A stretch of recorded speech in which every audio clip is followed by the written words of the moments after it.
안녕하세요. 저는 노후에 효도 사기당할 뻔해 자식들을 등지게 된 사람입니다. 이미 효도 사기라는 그 단어 자체가 얼마나 속이 상하는 사건입니까? 자녀를 둔 부모들은 상상만 해도 속이 썩어 문드러지는 일이라 동감할 수 있을 거라 생각해요. 저도 최소한 남 부끄러운 짓은 안 하고 살았기에 자식들이랑 같이 백년해로하며 다복하게만 살 줄 알았어요. 자식들 시집 장가 보내고 손주들 한 번씩 보면서 그리 평범한 삶을 살 줄 알았단 말입니다. 제가 전생에 무슨 큰 죄를 지었길래 자식과 갈등이 생겼는지 모르겠어요. 차라리 남편한테 배신을 당한 거라면 이보다 덜 아플까요? 저를 낳아준 부모님에게 버림을 받는 것이 상대적으로 더 나았을까요? 제 뼈와 살을 깎아서 정말 소중하게 키운 자식들입니다. 적어도 살아생전 제 손으로 자식들을 놓아야 되는 날이 올 줄은 몰랐는데 지금도 우리 아들, 딸이 보고 싶어서 힘들 때가 있어요. 부모로서 제가 내린 결정이 맞는 길인지도 모르겠습니다. 그냥 다 모르겠어요. 저랑 남편을 위해서라면 제 마음속의 그리움을 떨쳐내야 하는데 그게 잘 안 되네요. 그래도 내 자식들이니까 죽기 직전에는 얼굴 한번 보는 게 좋을는지 제 이야기 한번 들어봐 주세요. 제게는 인생 최대로 멋진 남편이 있습니다. 남편은 젊은 시절 이팔 청춘을 아끼지 않고 열혈하게 살아온 사람이에요. 남편은 외벽 청소 업체에서 일을 하는 사람이었는데 아르바이트로 시작해서 정규직으로 전환이 된 경우였고 그곳에서 일을 오랫동안 지속해 많은 돈을 벌었습니다. 다 아시다시피 외벽 창문 청소는 고층 빌딩도 오르내려야 하는 위험한 일이지 않습니까?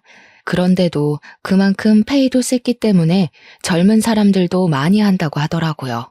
남편도 성인이 되자마자 시작을 해서 돈을 차곡차곡 모아 30살이 된 해에는 6억을 모았다고 했습니다. 그렇게 모으는 것도 참 힘든 일이잖아요. 남편이 허리띠 졸라매며 돈 모으는 데만 집중하고 살았다고 했고 그 때문에 청춘이라면 누구나 즐겼을 애인이나 친구는 한 명도 없다고 했어요. 저와 남편은 평소 겹칠 만한 동선이 없어서 인연이 만들어지기 어려운 사이였는데요. 그런 제가 남편을 만날 수 있었던 건 남편이 일하는 업체 상사의 친구가 우리 아빠랑 아는 사이였기 때문이었어요. 업체 상사님이 남편을 평소 좋게 봤는데 젊은 사람이 젊은 세월 아깝게 일만 한다고 많이 잔소리를 했었다네요. 그래서 애인 좀 사귀라고 소개해준 사람이 바로 저였습니다. 일이랑 돈 모으는 것 말고는 관심도 없었던 남편은 나이가 30살 되니까 주위 동료들이 결혼을 하는 걸 보고 자기도 결혼을 위해 돈을 모아왔다는 걸 뒤늦게 자각을 했다고 해요. 결혼을 위해 돈을 모으고 있었는데 정작 여자는 없는 희한한 상황이었던 거죠. 뒤늦게라도 그걸 깨달은 남편은 소개팅에 흔쾌히 참석을 했고 저와 참 인연이 되었습니다. 연인이 되고 보니 남편이 어떤 사람인지 좀 더 깊은 내막을 확인할 수 있었는데요. 실제로 남편은 주머니 사정이 넉넉했던 것과 달리 단가 저렴한 옥탑방에 살고 있었고 전기세 가스비를 철저하게 아꼈습니다. 그리고 옷도 한참 예쁠 나이에 입을 만한 옷이 아닌 작업에 용이한 꾸질꾸질한 옷밖에 없었어요. 그래도 이상하게 저는 그게 참 좋았습니다. 서로 잘 맞는다는 게 이렇게 서로의 인생을 그대로 인정해주는 것이 아닌가 싶어요. 저희는 그렇게 서로 존중하며 만나서 결혼까지 하게 된 사이예요.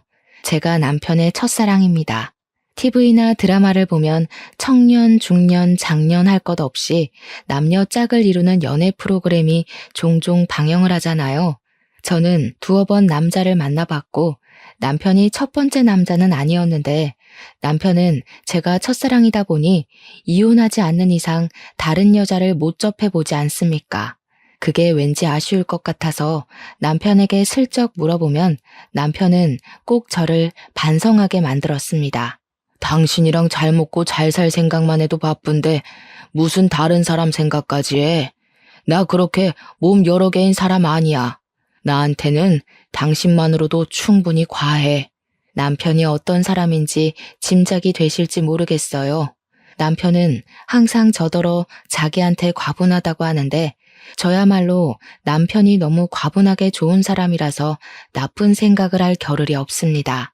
남편 때문에 늘 행복하다 보니까 옥탑방에서 남편 따라 구두쇠처럼 사는 것조차도 즐거움이더라고요. 남편이 저와 결혼을 하고 나서 이사를 가려고 했지만 제가 만류했습니다. 아이 낳으면 돈 들어갈 일이 많으니까 우리끼리는 최대한 아낄 수 있을 만큼 아끼다가 아이 생기면 이사를 가자고 했어요. 저는 진심으로 괜찮아서 그렇게 말한 건데 남편은 저를 옥탑방에 재우는 내내 미안해했습니다. 그래서 첫째가 더 빨리 생겼을지도 모르겠네요. 결혼을 한 지 얼마 안 돼서 딸이 생겼고 저희는 남편이 바랬던 대로 옥탑방을 탈출할 수 있었어요. 그리고 좋은 아파트에서 연년생으로 아들까지 생겼죠. 당연히 남편이 부지런히 모은 돈 덕분에 신혼살림은 평수 넓은 아파트에서 좋은 가구로 시작을 할 수 있었습니다. 남편 말로는 처음부터 이렇게 시작해주고 싶었는데 저 때문에 미뤄져서 속상했다고 하더군요. 저는 그냥 남편이 뼈 빠지게 모은 돈을 너무 한꺼번에 날리는 게 아닌가 좀 미안해서 그랬어요. 시집을 가면서 제가 보탠 거라곤 예단비 6천만 원밖에 없었거든요. 그럼에도 남편은 늘 그렇게 말했습니다. 언젠가 하게 될 결혼을 위해 모은 돈이라서 자기는 이미 저를 만나 꿈을 이룬 거라고 말이죠. 그 담백한 고백에 사랑받는 느낌이 들어서 주책맞게 눈물을 보였던 기억이 나네요. 그렇게 저는 남편의 무한한 지원을 받았고 우리의 소중한 아이들을 남부럽지 않게 키웠습니다.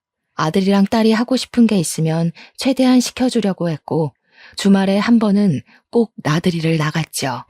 다른 학부모들이 밝게 자란 우리 애들을 볼 때면 꼭 하는 말이 있었는데요. 어쩜 그렇게 철이 들어있냐는 말이었어요. 어른스럽게 키운 건 아닌데 애들이 알아서 얌전하고 똑똑하게 자라주더라고요. 그리고 보통 연년생에다 형제자매면 항상 받는 질문이 혹시 싸우지는 않냐는 건데 저희도 그 부분이 참 신기했어요. 우리 애들은 크게 싸우질 않더라고요. 다른 집안에 비해 크게 부모 속을 썩이는 부분도 없었습니다. 저랑 남편은 아이들에게 큰 소리를 한 번 낸 적이 없어요. 그럴 필요 없이 아이들이 알아서 서로에게 양보하고 공부하고 잘 어울려 지냈거든요. 이렇게 말하면 좀 잘난 척하는 것 같겠지만 아마 저희는 성실하게 살아서 애들도 그걸 보고 배운 게 아닌가 그렇게 생각할 수밖에 없었어요. 근데 또 반대로 저희 부부가 자식을 보고 깨닫고 배우는 것도 많았습니다. 심지어 애들이 주는 효도는 여기서 끝이 아니었어요. 바람직하게 자란 둘은 사이좋게 명문대까지 입학을 했고 번듯한 직장인이 되었는데요. 미성년자라 하지 못했던 능력으로도 저희에게 마음을 표현해 주더라고요. 바로 용돈 말이죠. 아들이랑 딸이 첫 월급을 받고 우리에게 그 금액을 고스란히 건네준 적이 있었어요. 신이 나서 월급을 내미는 애들을 보면서 저희는 수고 많았다고 다독여주기보단 급하게 손사래를 쳤습니다. 아유, 됐다. 우리가 돈이 없는 것도 아닌데 내 새끼들 코 묻은 돈을 어떻게 받니? 너희들이 고생해서 번 돈인데 너희 하고 싶은 거 이참에 잔뜩 해보면서 써. 그래, 엄마 말이 100번 맞다. 마음만 받은 걸로 할 테니까 앞으로 우리한테 용돈 같은 건 안 줘도 돼. 아직도 이 엄마 아빠 눈에는 한참 아기 같은데 줘도 우리가 용돈을 줘야지. 저희 부부가 적극적으로 나서서 사양을 하면 아들이랑 딸은 표정을 시무룩하게 죽이면서 꼭 그런 말을 했습니다. 엄마 아빠도 고생해서 번 돈으로 우리 먹여 키운 거 아니야? 엄마 아빠 고생에 비하면 이 정도 돈은 아무것도 아니거든. 이럴 땐 그냥 눈 딱 감고 받아주는 거야. 고생했다고만 하면서. 나도 그렇게 생각해. 솔직히 잔뜩 모아서 한 번에 주고 싶었는데 첫 월급이 좀 의미 있는 거니까 준비한 거야. 우리 뻘쭘하다. 좀 그냥 받아줘. 얼마나 기특한 녀석들입니까? 저희가 그다지 이렇게 저렇게 키우겠다는 신념을 갖고 있었던 것도 아닌데 어쩜 하는 짓마다 일이 고마운 건지 눈물이 다 나더라고요. 저랑 남편은 애들만 잘 키워놓으면 그야말로 잘 산 인생이라고 생각했을 정도로 자식들의 올곧은 삶이 곧 우리의 소원이었습니다. 아직 애들이 살아갈 날은 많고 이제 겨우 직장으로 첫 발을 내디딘 건데도 이만하면 참 잘 키웠다고 소원을 이루었다고도 생각했어요. 애들한테 그렇게 말하기도 했고요. 그랬던 저희 가족이 결국 서로 등을 돌리고 죽기 전까지 얼굴을 볼까 말까 할 사이가 될 줄 누가 알았겠습니까? 이렇게 효자 효녀였던 애들이 낯설게 돌변할 줄은 정말 상상도 못했어요. 아직도 그날만 되돌아보면 가슴이 뭉그러지는 것 같습니다. 애들이 차례로 결혼을 하고 독립을 하게 된 것까진 분명 내 인생 성공했다고 생각했어요. 새 식구가 생긴 애들의 앞길에 피해는 되고 싶지 않아서 저희가 신혼집 한 채씩 선물만 주고 합가나 자주 방문해달라는 피곤한 부탁은 하지도 않았습니다. 저와 남편은 오랜만에 다시 둘만의 시간을 갖게 되었어요. 서로 보면서 둘로 시작해 다시 둘로 돌아오기까지 참 고생 많았고 이젠 행복 시작이라고 약간은 쓸쓸한 마음을 그렇게 달래었는데요. 그런데 남편이 그만 청소업체 일도 마무리해야겠다고 마음을 먹었을 시점에 일을 하다가 사고를 당함으로써 제 인생이 송두리째 흔들리기 시작했습니다. 남편은 고층 빌딩 창문을 닫다가 3층에서 기계 오작동으로 추락하게 되었다는데 다행히 목숨은 구했으나 하반신 마비 장애를 갖게 되었어요. 그날 남편 소식을 듣고 얼마나 놀랐는지 모릅니다. 병원까지 달려가면서 제발 목숨만은 건지게 해달라고 그렇게 하늘에 빌었어요. 아들 부부랑 딸 부부도 남편 병문안을 와서 자기 아빠를 참 많이 걱정했어요. 그때가 우리 가족끼리 오랜만에 모인 건데도 반갑다고 안부 나눌 여유조차 없더라고요. 남편이 무사히 깨어난 건 정말 감사한 일이지만 하반신 마비뿐만 아니라 남편 머리도 살짝 다치는 바람에 언어 쪽에도 문제가 생겨 남편 말이 어눌해졌어요. 너무 속상하고 남편이 불쌍해서 저랑 자식들이 많이 울었습니다. 그럼에도 남편은 그놈의 집안 가장이란 게 뭔지 그런 책임감 때문에 절대 우리 앞에서 눈물을 안 보이더라고요. 그냥 우리들 손을 한 번씩 꼭 잡아주면서 어렵사리 미안하다고만 했습니다. 뭐가 미안하다는 건지 모르겠어요. 이미 모은 돈도 많았고 딸이랑 아들도 다 자기 살 길 잘하고 있어서 더 이상 지원해줄 필요가 없는데 미련하게 착하기만 해서는 자기 다친 걸 왜 사과하고 있는 건지 남편이 그렇게 말할 때마다 속상해서 죽을 뻔했습니다. 아마 남편은 자기가 무너졌으니 집안의 기둥을 스스로 무너뜨린 격과 같다고 생각하는 듯 했어요. 자식들까지 나서서 남편에게 미안해하지 말라며 아빠 일 더 빨리 그만두게 못해서 자기들이 오히려 미안하다고 남편을 달래었습니다. 참 하늘도 무심하지 않습니까? 이렇게 열심히 산 사람이 무슨 죄가 있다고 이런 벌을 주는 건지 모르겠어요. 그냥 결혼을 위해서 돈만 모았고 자식을 위해서 돈만 모았고 이젠 저희 노후를 위해서 더 돈을 마련하려고 했을 뿐인데 대체 제 남편이 뭘 그렇게 못나게 살았다고 평생 걷지 못하게 만들었냐고요. 제가 남편 사고가 있고 난 후부터 신을 믿지 않아요. 저한테 신은 이미 남편이었는지도 모르겠네요. 그저 남편만 모시고 싶고 제 목숨 바쳐 지켜주고 싶을 뿐이었습니다. 저는 불쌍한 내 남편에게 이제 그만 책임감 좀 내려놓으라고 사정까지 해버렸어요. 그런데 지나고 보니 그런 생각이 들더라고요. 남편이 이렇게 고군분투하며 망가진 상황에서 남편을 진심으로 걱정하고 슬퍼했던 건 어쩌면 나뿐이었을지도 모른다는 생각이요. 왜냐면 남편이 입원해 있는 동안 딸과 아들의 태도가 달라진 걸 느꼈기 때문입니다. 아들이랑 딸은 결혼하고 나선 얼굴을 잘 볼 수 없을 만큼 왕래가 어려웠는데 남편이 사고를 당하고부터는 병문안 겸 우리를 보러 자주 와주었습니다. 그게 저는 마냥 고맙기만 했고 애들이 부모를 많이 걱정해서라고 막연하게만 생각했죠. 그러다가 언제부터 이상함을 감지했냐면 그렇게 우애좋던 아들과 딸의 사이가 어느 순간 틀어진 걸 목격했을 때부터였어요. 여느 때처럼 병문안으로 온 자녀들은 서로 방문 시간이 겹쳤는데요. 밖에서 어떤 기척이 들리는 것 같은데 웬일인지 병실로 바로 들어오지 않고 웅성거리는 소리만 들리는 겁니다.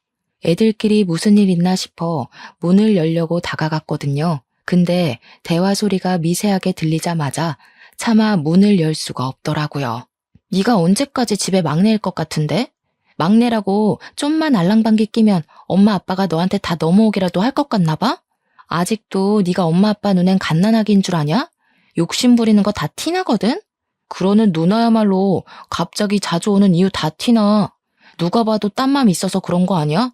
엄마 아빠가 장녀 하니까 혹시나 콩고물 좀 더 떨어지진 않을까 쇼하는 거잖아. 매형은 이런 여자 매일 보고 사느라 얼마나 숨이 막힐까? 네가 할 소리는 아니지 않아? 올케야말로 참 불쌍해. 자기밖에 모르는 이기적인 새끼 만나서 매사에 언제 바람 피울지 전전긍긍하며 살아야 되잖아. 올케는 모르나? 네가 결혼 전에 이 여자 저 여자 양다리 걸친 전적 있다는 거?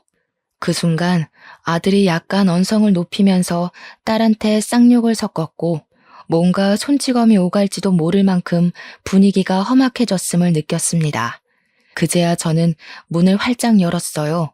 아니나 다를까 아들이 급하게 손을 내리는 걸 보고 말았습니다. 아들이랑 딸은 저를 보자마자 당황해서 대화를 바로 중단했고 제게 간결한 안부만 물으며 서로 얼굴도 안 보고 병실 안으로 들어갔어요. 애들이 억지 웃음을 짓는데 그 순간 심장이 벌렁거렸습니다. 도대체 무슨 일이길래 생전 안 싸우던 둘이 갑자기 저러는 건지 걱정이 되었어요. 제가 몰래 엿들은 거라 다짜고짜 나서서 혼낼 수도 없는 상황이었습니다. 일부러 남편한테는 비밀로 했어요. 괜히 아픈 사람까지 걱정하게 만들기 싫었습니다. 그리곤 제가 슬쩍 애들한테 요즘 뭐 문제 없냐고 떠보았는데요. 애들은 그저 별일 없다고 똑같이 둘러대기만 하더군요. 찝찝하긴 했지만 그냥 그렇게 알고 넘겨야 했습니다. 생각해보니 남매끼리 싸울 수도 있는 건데 제가 너무 예민하게 반응했다고 생각했어요. 간병 생활을 하다 보니 더 이상 병원에서 해줄 치료는 다 끝이 났고 남편에게 재활치료만 필요하던 상황에서 이젠 집 문제가 저희 걱정으로 다가왔는데요. 앞으로도 우리 둘만 쭉 살 텐데 굳이 큰 집이 필요한가 싶은 생각을 저와 남편이 똑같이 했습니다. 게다가 당시 저희 아파트가 미로식으로 되어 있어서 남편이 휠체어를 타고 다니기엔 동선이 불편하기도 했어요.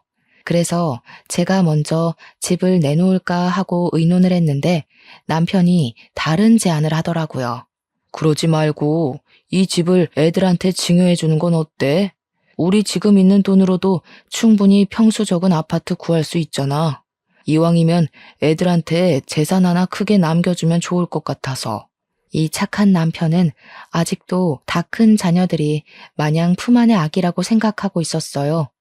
물론 그건 저도 마찬가지고 어느 부모나 당연한 소리겠지만 한편으론 자식들에게 아낌없이 퍼주는 남편이 너무 바보같이 착하고 욕심이 없어서 안타까웠어요.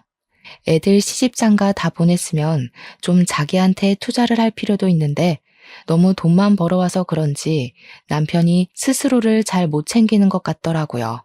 물론 자녀들도 그런 남편의 심성을 잘 알아서 우리에게 더 잘하기도 했어요.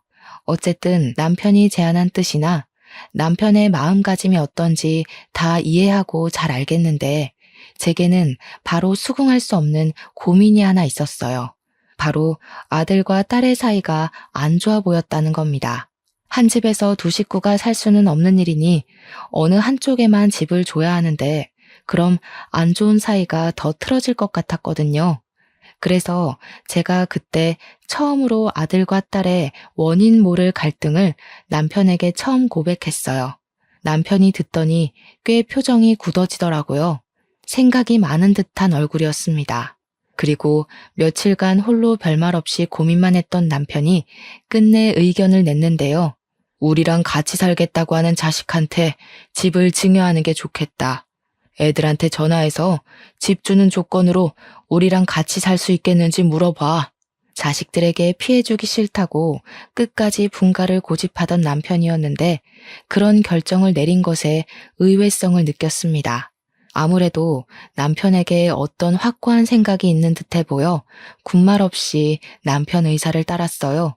남편은 자녀들에게 전화를 해보라고 했고 제안 내용은 조금 독특했습니다.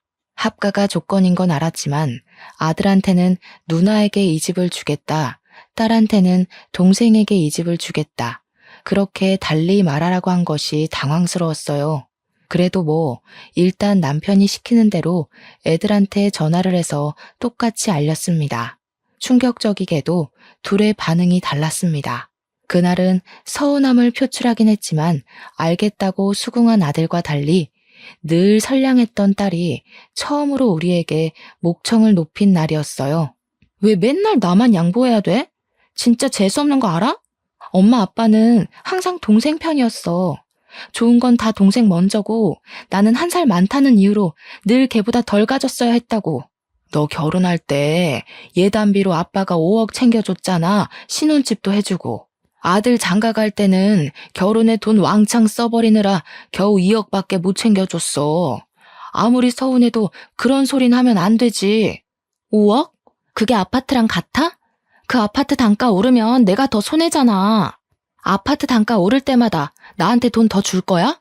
그런 것도 아니면서 어떻게든 아들한테만 이익 챙겨주려고 하는 거 진짜 지긋지긋하다. 내가 자식이긴 해? 말만 우리 장녀 하면 뭐해? 장녀가 밥 먹여줘? 이럴 거면 나 왜 낳았어? 뭐라고? 어떻게 부모한테 그런 말을 할 수가 있어? 엄마 아빠가 너를 얼마나 아끼면서 키웠는데 우리가 언제 차별을 했니? 너나 동생이나 똑같이 해주고 똑같이 갖게 하려고 얼마나 노력했다고. 그건 엄마 아빠 생각이겠지. 나는 매사에 차별 느꼈거든? 이러니까 가해자는 피해자 입장에 대해서 아무것도 모른다는 거야. 이럴 거면 차라리 아들 하나만 낳아서 차별을 모르게 하지. 왜 나를 낳아서 짜증나는 꼴을 보게 만들어? 저는 딸의 원망이 충격이었지만 제 옆에서 남편은 묵묵하게 딸의 막말을 듣고만 있었습니다. 다신 연락하지 말라고 꼴 보기 싫다고 하던 딸은 자기가 줬던 용돈까지 내놓으라고 했어요. 딸이 우리가 자식들이 준 용돈을 안 쓰고 있다는 걸 알고 있었거든요. 내 돈 필요 없잖아. 나도 편애하는 부모한테 내 돈 안 쓰고 싶거든? 그렇게 아끼는 아들 자식 돈만 받았어. 오늘 저녁에 당장 내 돈 입금해놔. 안 그럼 집 가서 다 깽판 칠 거야. 처음 보는 딸의 이면에 정말 실망했습니다. 제가 너무 놀라서 눈물까지 보이고 있자 남편이 제 손을 잡아주면서 반대 손으로는 아들에게 다시 전화를 걸고 있었어요. 아들한테 이 집을 증여하게 되었다고 전달을 했습니다. 그의 아들은 목소리가 들떠 있으면서도 침착하게 대응했어요. 그렇게 저희는 집을 아들 명의로 내어주게 되었고 아들 내외가 우리 집에 이사를 왔습니다. 텅 빈 집안에 며느리랑 귀여운 손자까지 생기니까 집에도 생기가 도는 것 같더라고요. 손자가 당시 4살이었는데 얼마나 통통 뛰면서 할머니, 할아버지 하며 잘 따르던지 우리 애들 커가는 거 보는 것과는 또 다른 행복을 느꼈어요. 아들과 합가를 한 지 한 달 지나면서 차츰 가정에도 안정이 찾아왔습니다. 그 시점에 아들이 저한테 몰래 집 명의에 대해 물어본 적이 있었어요. 진짜 자기 명의로 해주는 거 맞냐고 묻더라고요. 우리가 보여준 증거물이 없었다 보니까 아들이 궁금했나 봅니다. 그래서 저도 확실하게 너네 아빠가 그런다고 약속했고 아빠는 한 입으로 두말하는 사람 아니라고 말해주었어요. 명의 변경된 자료까지 보여줬더니 아들이 고맙다고 안아주더라고요. 역시 내가 기댈 곳은 엄마 아빠 품밖에 없어. 엄마 아빠랑 같이 사니까 꼭 옛날로 돌아간 것 같아. 나 직장일 때문에 많이 힘들었거든. 와이프가 내조 잘해주긴 하는데 그래도 가장 책임이라는 게 진짜 무겁더라고. 엄마 아빠가 우리 키우면서 얼마나 고생했는지 다시 돌아보게 됐잖아. 저희는 정말 잘 지냈습니다. 며느리도 다리 불편한 제 남편에게 정말 잘했고 저랑도 엄마랑 딸처럼 편하게 지냈어요. 그 와중에도 딸이 우리를 돌아선 건 너무 속상했습니다. 저희는 정말 차별한 게 없는데 말이죠. 그래도 최대한 딸의 입장을 이해하려고 했더니 서운했을 것 같긴 하더라고요. 딸의 문제는 남편에게 잘 말해서 재산 상속을 미리 분할하는 게 어떻겠냐고 의논을 해볼 예정이었습니다. 당시에도 딸은 제 전화를 계속 안 받고 있었거든요. 연락을 안 받으니 아들 부부와 다복하게 지내는 동안에도 제 마음 한편은 늘 고구마를 삼킨 것 마냥 갑갑했습니다. 역시나 남편도 마찬가지로 딸에 대한 걱정을 계속 품고 있었더라고요. 물론 저랑 남편이 사후 재산을 상속하기엔 아직 기력이 쇠한 건 아니었기에 상속 문제는 당장 눈앞의 일로 생각하지 않았어요. 그리고 어느 날 저의 불행이 본격적으로 시작이 되었는데요. 남편이 재활치료를 받아봐야겠다고 외출하기 시작한 지 2달 정도 되었을 때 지옥이 찾아왔습니다. 원래는 항상 제가 동행을 했지만 그날따라 남편이 혼자 다녀오겠다고 고집을 부리더라고요. 남편이 여전히 휠체어를 타고 있던 신세라 홀로 두기에 걱정이 되었습니다. 하지만 남편의 뜻을 존중해 홀로 보내게 되었죠. 그리고 충격적이게도 그날로 남편을 잃어버리게 되었습니다. 남편의 행방불명 때문에 집안이 난리가 났었어요. 아들은 경찰에 신고했고 며느리는 집 주위를 둘러보거나 재활병원에 연락하면서 남편을 수소문에 찾기 시작했죠.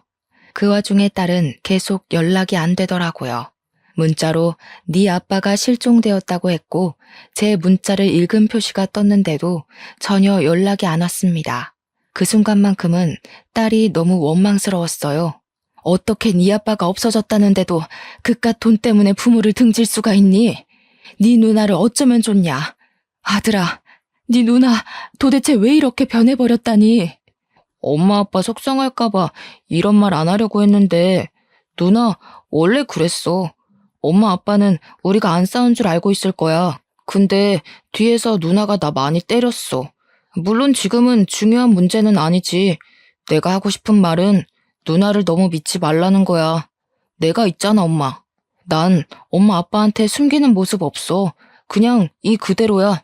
그래도 아들이 있어서 제게 많이 위안이 되었고 아들이랑 며느리가 정신 못 차리는 저를 많이 챙겨주었습니다. 손자도 할머니가 우니까 같이 울면서 안아주더라고요. 아무것도 모르는 이 어린 것이 얼마나 놀랐겠어요. 그럼에도 저는 어른으로서 체면을 차릴 수가 없었습니다. 제게 남편은 인생 전부예요. 남편을 잃을지도 모른다는 생각 때문에 매 순간 살이 도려지는 것처럼 아프더라고요. 그날 이후 저는 거의 반정신 나간 채로 밤낮 없이 남편을 찾았습니다. 그러길 1달이 지나고 2달이 지나도 남편은 집에 돌아오지 않았어요. 제게는 당시의 하루하루가 정말 지옥이나 다름없었습니다. 이 와중에 서운했던 건 저는 남편을 전혀 포기하지 않았는데 이미 아들이랑 며느리는 지친 기색을 보이더라고요.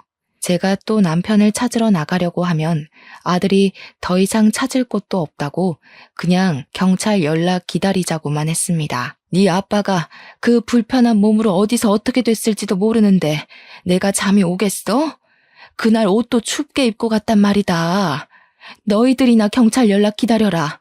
저는 매일 같은 시간에 외출을 해서 그 뒷일은 전혀 모르고 있었거든요. 그런데 저 때문에 아들이랑 며느리가 자주 다퉜나 보더라고요. 제가 불지른 부부싸움의 갈등이 커질 대로 커져 불똥이 저한테 튀었을 때야 제가 눈치챘던 상황입니다. 그땐 믿을 수 없게도 아들마저 점점 막 나가기 시작했어요. 나 묻고 싶은 게 있는데 아빠 살아계실 때 재산 분할해놨대? 설마 상속인 엄마한테 넘긴 거 아니지? 원래 이런 건 살아있을 때 미리 자식들한테 알려줘야 되는 건데 돈만 버느라 그런 지식도 없었나? 그게 무슨 말이니? 지금 네 아빠가 죽기라도 했다는 거야? 그리고 아빠한테 말버릇이 그게 뭐야? 아빠가 공부하기 싫어서 안 했어? 너희들 뼈 빠지게 키우느라 아무것도 못한 거 아니야. 우리 때문에 아무것도 못했다는 소리 좀 그만해. 그런 거 다 핑계야. 그리고 현실적으로 아빠 2달 넘게 못 찾고 있는데 이 정도면 객사한 거 아니야? 다 늙은 나이에 갑자기 딴 여자 생겼다고 집 나간 건 아닐 거잖아. 그날 저는 처음으로 아들의 귀싸대기를 후려쳤습니다. 막상 때리고 저도 놀랐지만 후회하진 않았고 그 순간 제가 아는 아들이 아닌 것 같아서 욕까지 해버렸어요. 정신 나간 놈.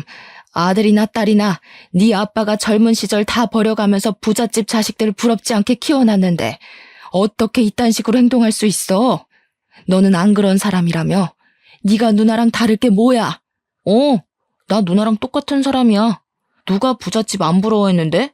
엄마, 우리 부잣집 엄청 부러워했어. 나랑 누나 똑같이 부족하게 살았다고. 남 부럽지 않게 키웠다는 거 솔직히 엄마 아빠 개인적인 자부심이잖아. 자기 위로하느라 정작 우리 마음이 어땠는지 제대로 보기 싫었던 거 아니야? 저는 참지 못하고 아들의 얼굴에 한 번 더 손을 대려고 했습니다. 그 순간 며느리가 소리를 빽 지르면서 그만하라고 저를 밀어냈어요. 부모가 돼서 어떻게 자식한테 손찌검을 할 수가 있어요? 어머님 아들이기 전에 제 남편이에요. 저도 함부로 안 하는 남편을 어머님이 무슨 자격으로 손대시는 건데요? 노인네 냄새나는 집에서 2분 모시고 사느라 제가 얼마나 스트레스 받는지 아세요? 남편 때문에 참고 있었는데 남편은 건들면 안 되죠. 며느리의 발언 또한 제 머리를 강하게 내려치는 발언들이었어요. 그때 제가 며느리에게 밀려 싱크대 선반에 허리를 부딪히고 주저앉았는데도 며느리가 제 상태는 묻지도 않고 자기 남편만 챙기더라고요. 그러자 며느리 덕분에 쓸데없이 힘을 얻은 아들은 그저 저를 꼴보기 싫다며 그냥 남편 찾아가라고 부추기기 시작했는데요. 아빠도 없는 집에 있을 이유 뭐 있겠어. 우리도 돈 주는 아빠나 아부 떨어졌던 거지. 쥐뿔도 없는 엄마 모시고 살 생각 추호도 없거든? 아빠 안 나타날 것 같은데 더 이상 우리까지 피말리게 하지 말고 나가. 가서 죽고 못 사는 아빠 혼자 찾으라고. 아니다. 엄마도 아빠 따라서 그냥 사라져버리든가. 저는 그대로 아들 힘에 질질 끌려 집 밖으로 쫓겨났습니다. 신발도 못 신고 맨발로 복도 밖에 내쳐졌어요. 급하게 문을 두들겼지만 아들이 문을 열어주지 않더라고요. 어쩌다가 저랑 남편 신세가 이렇게 찬밥이 되어버렸는지 서럽기만 했습니다. 저희는 그저 살면서 자식들 생각만 하며 그 많은 세월을 견뎌왔는데 자식들 크는 거 보면서 피로하고 힘들어도 행복하게 살아왔는데 그게 왜 이런 결과를 낳았는지 모르겠더라고요. 저도 저지만 삶의 반평생을 가족만을 위해 살아온 남편이 너무 불쌍했어요. 대체 남편은 어디로 간 걸까요? 집 밖으로 쫓겨난 저는 복도만 전전하며 아들이 출퇴근할 때마다 집으로 들어가려고 사정했지만 아들이 결국 경비실까지 신고를 해버리는 바람에 1층으로 끌려 내려와 버렸습니다. 저는 그렇게 아파트 주위를 떠나지도 못하고 아파트 입구 밖에서 망연자실한 채 쭈그려 앉아 있었어요. 몇 길을 굶은 바람에 노숙자가 되어서 정신을 잃었던 것 같습니다. 남편도 없는데 그냥 이대로 차가운 길바닥에서 동상으로 죽거나 굶어서 세상을 뜨길 바랐어요. 제가 살아야 되는 이유들을 다 잃어버렸으니 살고 싶지 않았습니다. 그렇게 언제인지 모르게 눈을 감았는데 다시 떠보니까 병원이더라고요. 그리고 그때 제 옆을 지키고 있는 남편을 발견했습니다. 저는 기력 없는 몸을 일으켜 꿈인지 아닌지 분간하기 위해 남편을 한참 바라봤고 남편이 제 이름을 불러줬을 때야 울음을 터뜨리면서 남편을 부둥켜 안았어요. 도대체 어떻게 된 거야? 나 두고 어딜 갔다 온 거냐고. 내가 그동안 무슨 짓을 당했는데 당신 없어서 얼마나 힘들었는데 당신 없으면 나도 못 사는 거 알면서 대체 말도 없이 어딜 갔다 왔어? 남편에게 질문은 왕창했지만 정작 오열하느라 대답을 들을 정신은 없었습니다. 남편은 제가 진정할 때까지 다독여 주었어요. 다신 남편을 못 보는 줄 알고 얼마나 조마조마했는지 모릅니다. 남편을 안 보는 그 모든 시간 동안에도 저는 남편이 죽었다고 생각한 적이 단 한순간도 없었어요. 하지만 어쩌면 돌아오지 않을지도 모른다는 생각은 살짝 했던 것 같아요. 제가 차가운 길바닥에서 잠이 들기 전까지도요. 어쨌든 남편은 그 사이 발음이 이전보다 좀 많이 좋아져 있었습니다. 옛날에는 남편의 말을 2번 정도 들어야 했는데 이젠 제법 소통이 빨리빨리 가능했어요. 그 모습을 보고 저는 더 반가워서 그간 서러웠던 일들을 남편한테 전부 토로했습니다. 남편은 저를 한참 달래주며 미안하다고 사과했어요. 제가 차차 진정이 되어갈 때쯤에 남편이 제대로 된 사정을 얘기해 주었는데요. 남편의 입에서 가히 충격적인 발언이 나오기 시작했습니다. 아들만큼은 잃고 싶지 않았는데 결국 남매끼리 이런 것까지 빼닮았구나. 나 일부러 실종된 척했어. 아들이 당신을 버리나 안 버리나 시험해 본 거야. 그 뒤로 남편이 쭉 설명해 주길 딸이 망가졌던 것처럼 아들이라고 안 그럴 거란 확신이 없었다고 합니다. 제가 지난날에 아들이랑 딸이 사이 안 좋다고 말했었는데 남편이 그 소리를 듣고 자식들이 자기의 사후 재산을 욕심내고 있을 수 있겠다는 생각을 넘겨 짚었다고 하더라고요. 그래서 집을 증여해 주기로 속이면서 시험을 해보고 싶었대요. 그러니까 사실 명의를 이전했다고 한 건 다 거짓말이었다고 하는 겁니다. 부동산 계약서에 적힌 명의도 아들을 낳기 위한 낚시용이었으니 가짜라네요. 남편은 자식들에게 미끼를 던지면서도 제발 자식들이 낚이지 말길 바랬다고 했어요. 그러나 실망스럽게도 남매 둘이 똑같이 돈에 눈이 멀어 있는 걸 확인했고 낳아주고 키워준 부모보다 돈을 노리는 하이에나들일 뿐이었다는 걸 느꼈다고 했습니다. 남편은 아들이 혼자 있는 저를 어쩌면 내다 버릴 수도 있겠다고 최악의 상황까지 예측을 했었는데 그 예측이 들어맞자 남편도 많이 힘들었다고 합니다. 그러면서 저한테 다시 한번 미안하다고 했어요. 딸이랑 아들을 혼내주고 다그칠 생각이었지 제게 피해를 주고 싶진 않았는데 이게 보통 문제가 아니라서 차마 저한테 숨겨야 했다고 했습니다. 그런 거 다 상관없었어요. 저는 남편만 제 곁에 있으면 된다는 걸 알게 된 시간이었고 남편이 다시 돌아왔으니 다른 문제는 다 용서할 수 있었습니다. 다시 돌아온 남편은 심지가 단단하게 굳어있는 상태였습니다. 이미 자식들을 버리기로 결정을 했다고 하더라고요. 저더러 자식을 버릴 수 있겠냐고 동의를 구하기도 했습니다.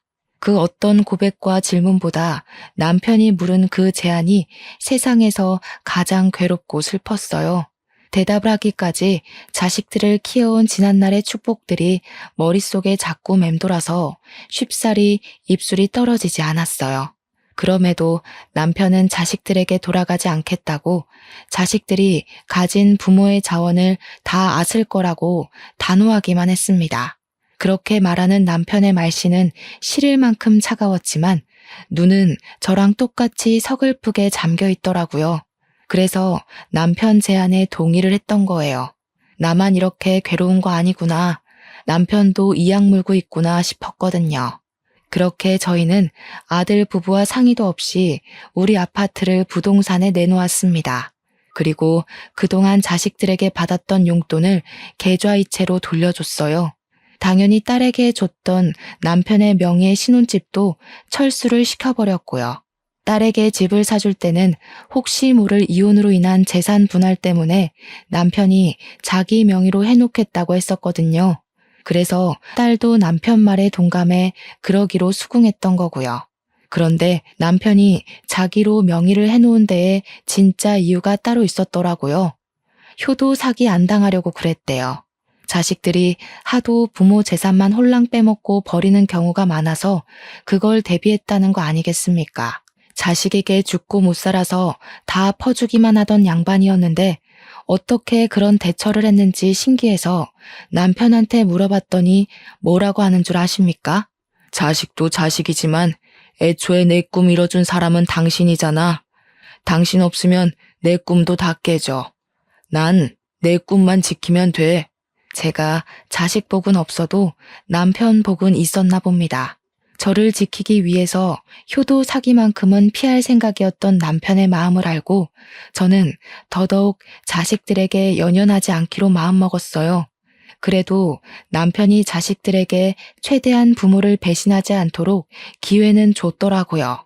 겨우 돈 때문에 가족 사이가 분열나는 게 싫었던 남편은 자녀들의 효심이 돈으로 움직이는 가식이어도 좋으니 제발 부모는 배신하지 말라고, 부모가 죽을 때까지 그 더러운 흑심을 모르게 하라고 기회를 준 거였어요.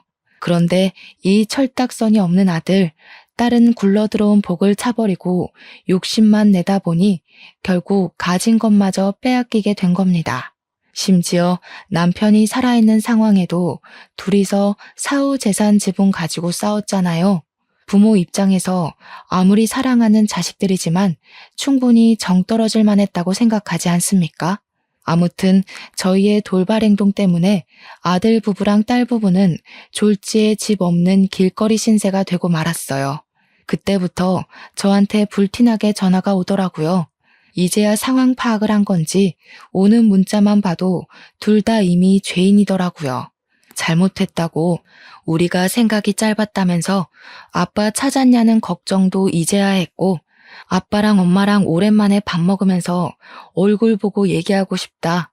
우리는 엄마 없으면 못 산다고 별의별 회유의 말을 보내는 거 아니겠습니까? 제가 일부러 전화를 안 받고 있다는 것도 눈치챘더라고요. 하루에 수도 없이 문자가 오는데 어떤 날은 그런 생각이 들더라고요. 제가 단호하게 결정 지어주지 않으면 이 녀석들이 한도 끝도 없이 부모의 손길을 기다리겠구나 하는 생각 말입니다. 그래서 아들, 딸에게 똑같이 답변을 한 통씩 해줬어요. 조건 없는 사랑이 부모의 사랑이라고 해도 그 진심을 함부로 누릴 권리는 너희에게 없다고. 기회를 못 알아보고 너희가 직접 선택한 어리석은 지옥길이니 편하게만 살려 하지 말고 평생 부모에게 저지른 불효를 기억하며 살라고 말이죠. 그리고 우리는 언제 어디서 어떻게 살다가 갔는지 모르게 너희와 절연을 할 거라고 전했습니다. 그래도 저희는 호적까진 정리하지 않았어요.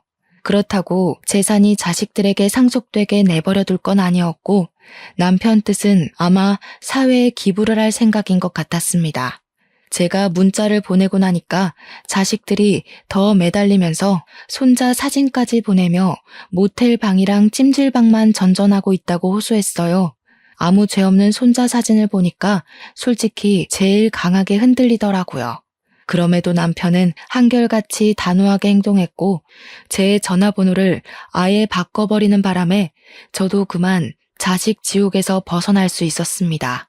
다행히 저희가 갖고 있던 아파트랑 딸내미 신혼집 물가가 전부 올라서 총 24억을 벌게 되었어요. 저랑 남편이 죽기 전까지 일 안 하고 즐기며 살 수 있게 된 거죠. 현재 저희는 평소 좋아했던 바다를 실컷 보기 위해 바닷가 쪽에 이쁜 집을 구해서 요양 중에 있습니다. 원래부터 자식이 없었던 것처럼 완벽하게 잊고 살 수는 없지만 그 근처를 흉내는 낼 수 있겠더라고요. 남편이 일을 안 나가서 몸이 근질근질한지 나들이를 많이 제한하고 있는데요. 바다를 구경하고 바깥을 나돌 때면 자식들 생각 일체 안 나고 남편이랑 연애 때 데이트를 했던 순간들만 회상이 되었어요. 자식을 위해 살았고 자식밖에 없을 줄 알았던 인생이라 생각했는데 남편의 노력 덕분에 저는 또 새 삶의 기회를 얻은 것 같았습니다. 이젠 누군가를 위해 사는 것이 아닌 진정으로 저만의 인생을 누리며 남은 삶을 보낼까 합니다. 당연히 사랑하는 사람과 함께요. 결론은 자식에게 퇴짜 맞았다는 속상한 이야기였지만 드넓은 세상에 다양한 사정이 있는 건 당연한 거라고 봐주시면 좋겠어요. 세상에 정답인 개인사가 어디에 있겠습니까? 저도 청취자분들의 개인적인 삶을 존중하고 응원합니다. 이걸 해피엔딩이라고 해야 할진 모르겠네요. 그래도 저는 아마 행복할 겁니다. 다들 주어진 시간에서 소중한 사람들과 좋은 일만 찾아 누리길 바래요. 감사합니다.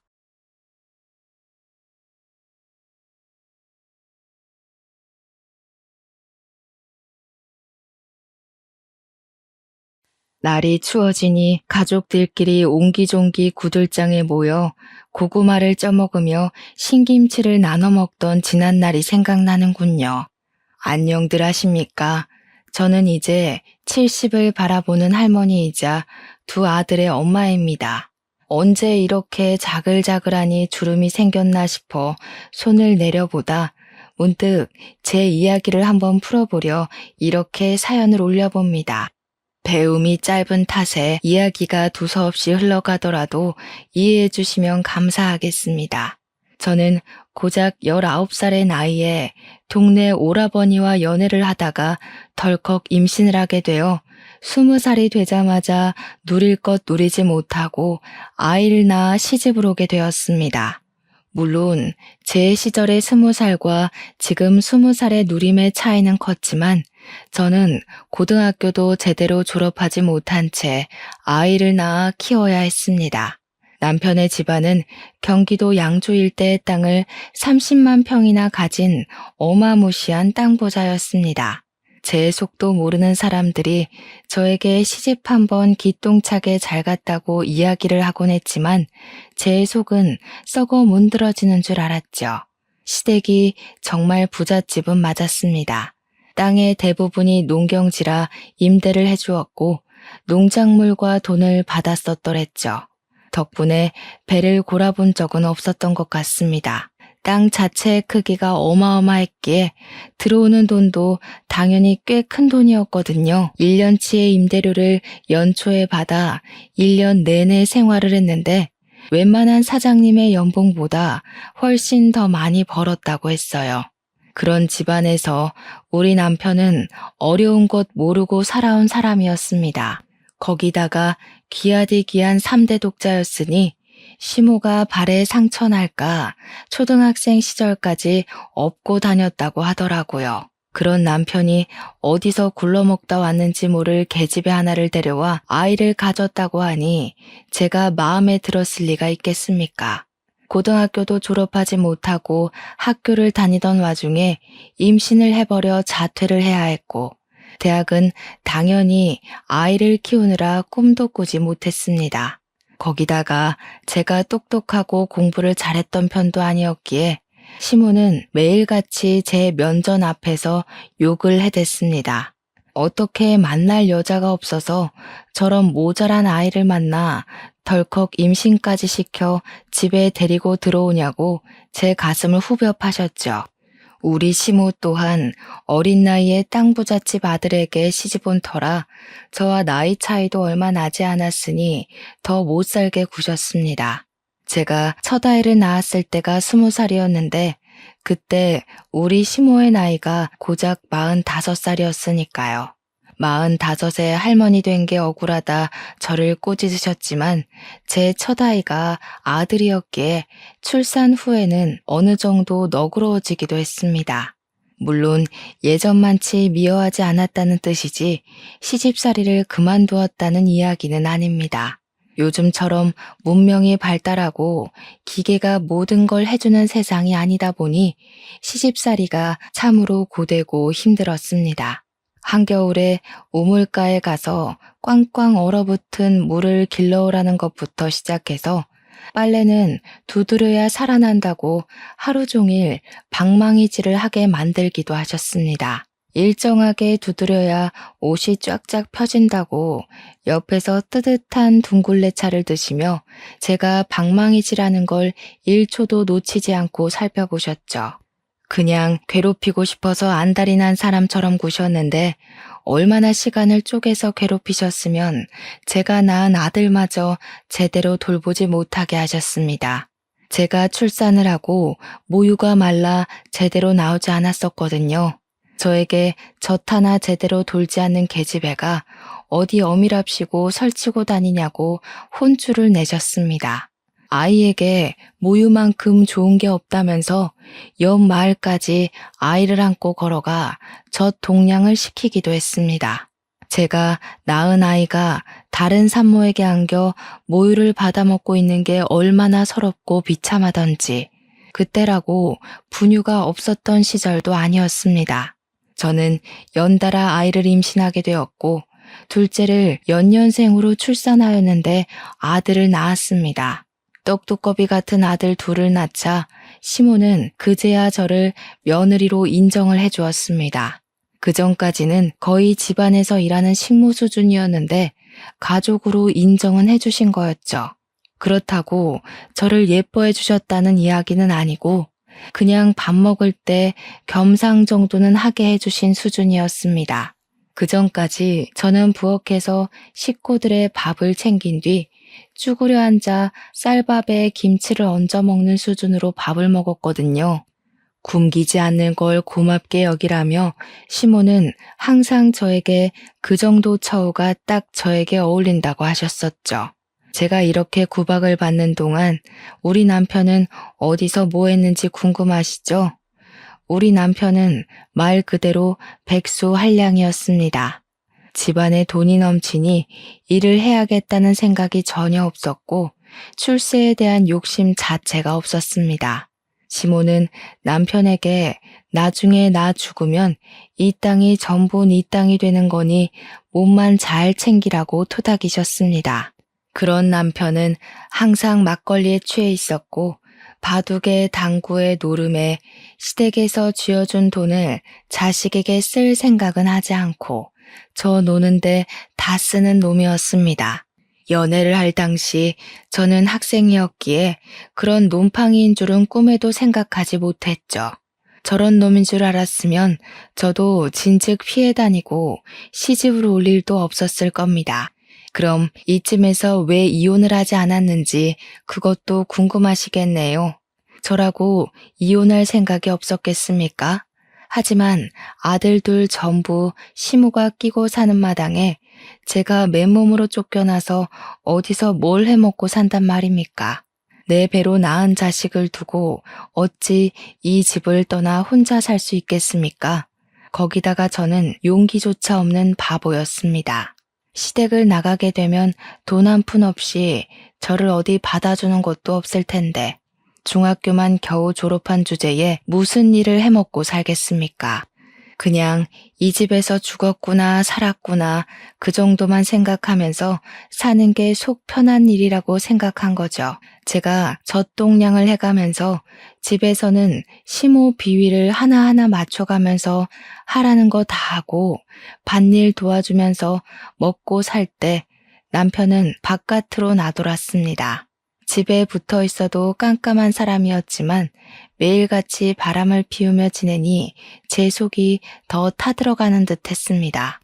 어느 날은 다방 여자와 연문이 터지고 어느 날은 호프집 여자와 사랑 싸움을 하고 어느 날은 이발소 여자를 만나더군요. 동네 사람들이 수군수군 하다가 결국 돌고 돌아 제 귀에 들어오는 날이면 정말 하염없이 울었습니다. 처음에는 연분이 난 여자들의 머리채를 쥐어뜯기도 하고 집에서 바가지를 긁기도 했습니다.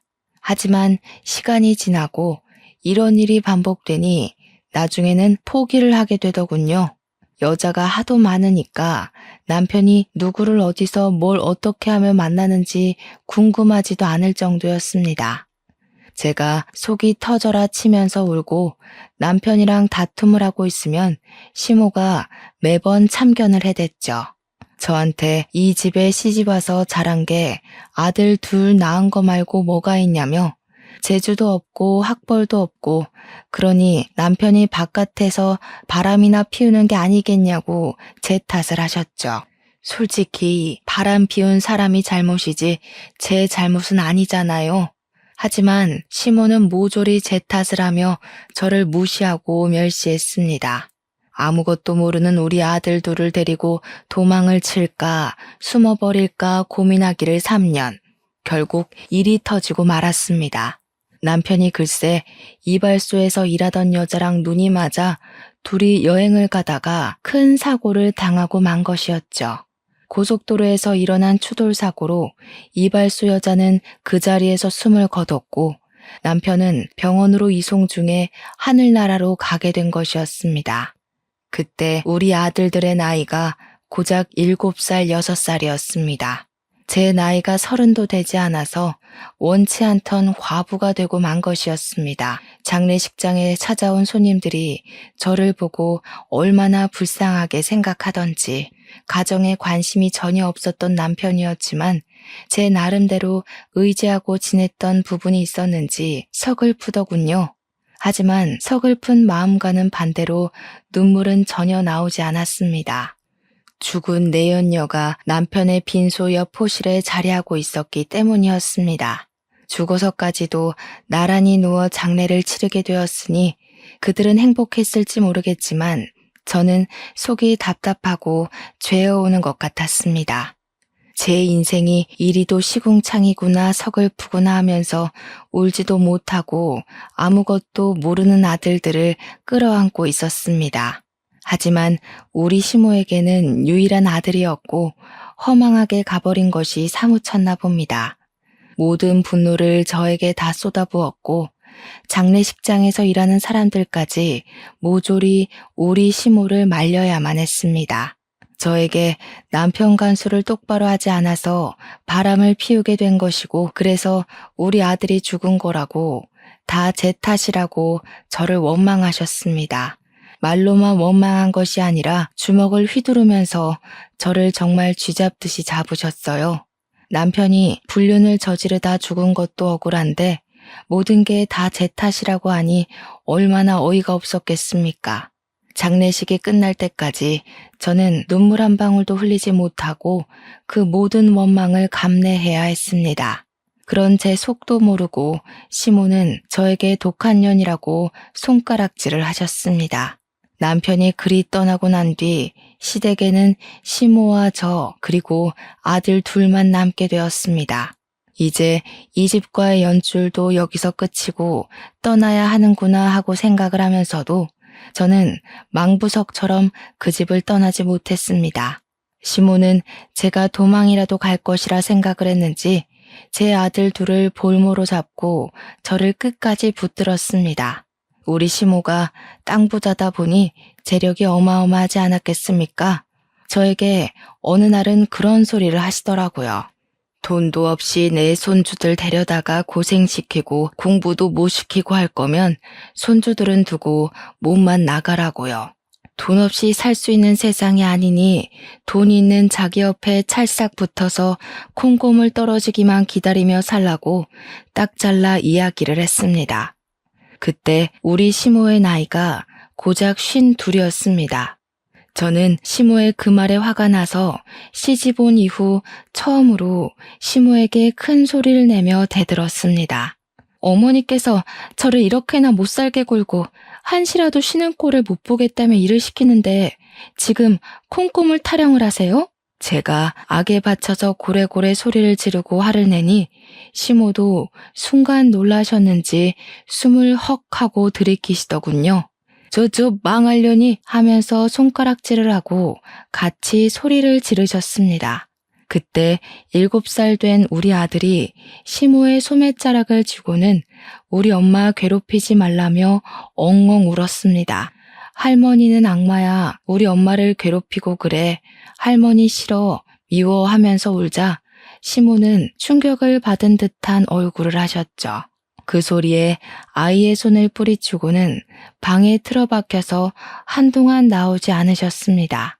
저는 우리 아들들까지 모두 시모의 눈밖에 날까봐 두려웠지만 우리 아들들 키우는 데 들어가는 돈은 아낌없이 주셨다는 건 감사하더군요.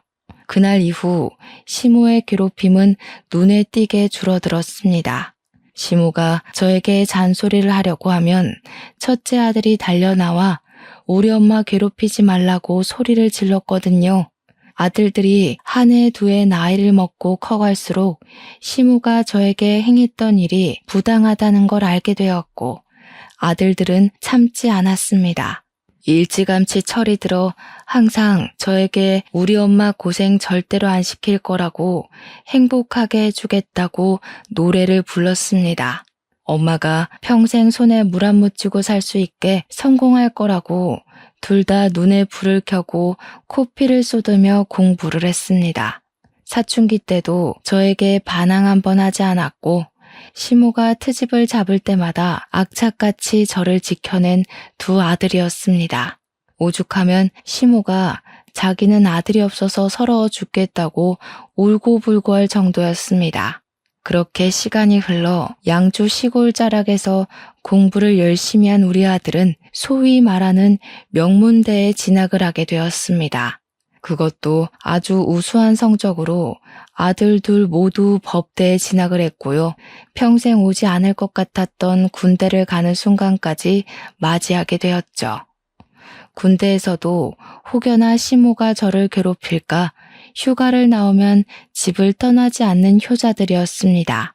속이 깊고 다정한 우리 아들들을 보면서 제가 얼마나 하늘에 감사했는지 모르겠습니다. 기구한 인생을 살 운명일지 몰라도 자식 복 하나는 대단하구나 하고 감사 기도를 올리곤 했습니다. 우리 아들들 모두 고시 준비에 돌입하게 되었고 서울에 가서 공부를 시켜주겠다고 했으나 아무것도 없는 시골이 공부하기 딱 좋다고 하더군요. 방 한 칸씩 차지하고 공부를 한 결과 길지 않은 시간에 합격을 하여 첫째 아들은 판사가 되었고 둘째 아들은 변호사가 되었습니다. 합격을 한 날 마을 잔치를 열 정도로 시모가 좋아했었죠. 저는 그때부터 팔자가 피었구나 하고 생각을 하게 되었습니다. 우리 아들들이 무던히 노력을 하여 한 자리씩 맡았을 때 제 나이가 고작 50밖에 먹지 않았으니 저도 이제 쉼을 가질 수 있겠구나 싶었던 거죠. 그때 우리 시모의 나이가 75이었고 노친네도 성격 많이 죽었구나, 한풀 꺾였구나 싶었을 때였으니까요. 우리 시모의 양주 땅이 당시에 30만 평 정도였는데 그 땅 임대값으로는 아들들의 대학 등록금이나 고시 공부를 지원해주기 어려웠는데요. 뭐든지 최고급으로 가장 비싸고 좋은 걸로 해줘야 한다는 시모의 입김 때문이었습니다. 그렇게 땅을 조금씩 팔아가며 아들들 뒷바라지며 생활이며 하고 있었는데 어느 날 시모가 사기꾼의 꼬드김에 넘어갔어요. 더 좋은 땅이 나왔다는 마을 이장님의 감언이설에 홀라당 속아서 그 농경지를 팔고 다른 땅을 사게 된 것이었습니다. 그런데 알고 보니까 그 새로 산 땅이 그린벨트라는 것에 묶여있는 말도 안 되는 험지 수준의 땅이었던 거지요. 마을 이장님이 그 동네 토박이었고 신임도 두터웠던 분위기에 마을 사람들 몇 명이 그 꼬드김에 넘어간 것이었습니다. 모든 사실을 알았을 때는 이미 이장님이 야반도주를 마친 후였던 것이었죠. 이장님네 아들이 노름에 미쳐서 집안을 홀라당 해먹었고 그 돈을 메꾸기 위해 마을 사람들을 상대로 사기를 친 뒤 나른 것이었습니다. 우리 시모는 아주 비싼 값을 치르고 쓸데없는 쓰레기 땅을 가지게 된 것입니다. 다행인 건 하늘이 무너져도 솟아날 구멍이 있다고 아들들이 그동안 번듯하게 자리를 잡았기에 생활비를 보태주기로 한 것이었죠. 완벽하게 반대의 상황이 되어버린 것입니다. 시모가 돈으로 저를 올가매고 있었는데 이제는 제가 시모를 책임지고 생활을 해야 하는 지경이 된 거죠. 저에게 돈이 생기니까 시모는 어느 날부터 제 눈치를 보면서 빌빌 기기 시작했습니다. 제 마음이 얼마나 통쾌했겠습니까? 지난 시간 모두 보상받는 듯한 기분이 들긴 했습니다.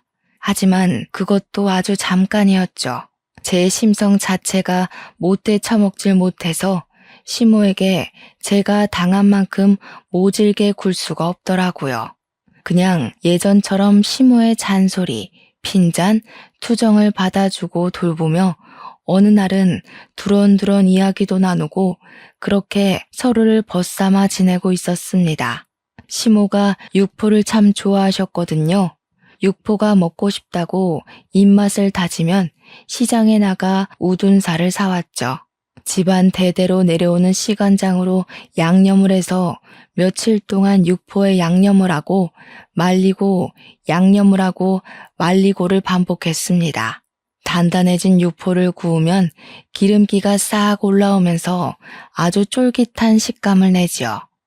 시모 입에 잘게 찢어 넣어주면 세상에서 가장 행복한 얼굴로 저에게 이런 말씀을 하셨습니다. 내가 너랑 둘이 이렇게 살 줄도 모르고 참 매질을 많이 했다고요. 기세가 한풀 꺾인 시모는 여전히 시키는 대로 곧잘하는 저의 다정함에 사과를 하기도 하셨습니다. 그동안 모질게 굴었던 거 다 미안하다고 이렇게 성실한 며느리를 자기가 너무 괴롭혔다고 하시면서 눈물을 찍어내기도 하셨습니다.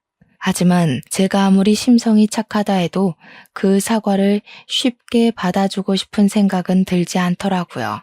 제가 그동안 당한 시집살이가 몇 년이고 얼만데 이렇게 말로 쉽게 화해를 한단 말입니까? 저는 시모가 그럴 때마다 모질게 내치진 않았지만 제 속마음을 숨기지도 않았습니다. 하늘 가서 시부랑 남편 만나기 전에 마음 다 털고 살 생각이신 거라면 그러지 마세요. 저 어머님한테 당한 거 하나하나 다 기억해두고 끝까지 마음에 담아두었다가 어머님 눈 감으시면 그때서나 장례식에서 마음 털 거예요. 그러니 시모가 그렇게 하라며 이 착한 며느리가 마음에 담아둘 정도로 자기가 모질게 굴었던 게 맞는다고 하시더라고요. 그러면서 고작 이 입으로 미안하다고 말한들 그 서운함이 다 풀리겠냐고 하고 싶은 대로 하라며 우셨어요. 시모가 서럽게 우는데 저도 괜히 눈가가 시큰해서 혼났습니다. 아들 둘 모두 번듯하게 취직까지 하고 일이 바쁜지 자주 내려오지 못하게 되었습니다. 둘 다 서울에서 일을 하고 있었으니까 서울에 집을 얻어서 살고 있었거든요. 그런데 어느 날 첫째 아들이 말도 없이 불쑥 양조 집으로 찾아왔는데 웬 여자를 하나 데리고 왔더라고요. 볼살이 포동포동하니 귀엽게 생긴 아가씨였는데 누구냐고 물어보니까 아들이 쑥스럽게 여자친구라고 인사 한번 드리려고 찾아왔다고 하대요. 아들보다 2살이 어린 아가씨는 법원에서 일을 하고 있는 공무원이라고 했습니다. 시모는 버선발로 뛰어나와 둘이 결혼이라도 하려고 그래서 같이 내려온 게야 하면서 아이처럼 방방 뛰시더라고요. 이러다 소원처럼 증손주까지 보고 눈 감겠다고 즐거워하시며 같이 내려온 아가씨에게 이것저것 물으셨어요. 저는 한편으론 시모가 너무 오버를 하는 게 아닌가 싶어서 시모를 말리고 있었습니다. 이미 손자 며느리 취급을 하는 시모를 보면서 아들이 쑥스러워하더라고요. 가벼운 사이는 아니구나 하고 생각을 했는데 아가씨 손이 정말 야무져도 너무나도 야무지더라고요. 제가 손님으로 왔으니까 아가씨는 쉬고 있으라고 말리는데도 시골집에 온 것 자체가 너무 오랜만이라 집 구경도 하고 싶고 일손도 돕고 싶다고 하더군요. 그 아가씨의 외가가 깡총 시골에 있어서 이런 구들장이 있는 가옥 같은 데서 방학 시절을 보냈다고 자기한테는 이 시골집이라는 것 자체가 그리운 공간이라고 하더라고요. 말도 어쩜 그리 예쁘게 조곤조곤 하는지 마음에 쏙 들었습니다. 저랑 같이 솥밥을 좋아하는 시모를 위해 가마솥에다가 밥을 짓기도 하고 나물을 무치기도 하고 하는데 음식 솜씨까지 좋더군요. 너무 마음에 들어서 다음번에는 우리 며느리와 시어머니 사이로 봅시다 하고 보냈습니다.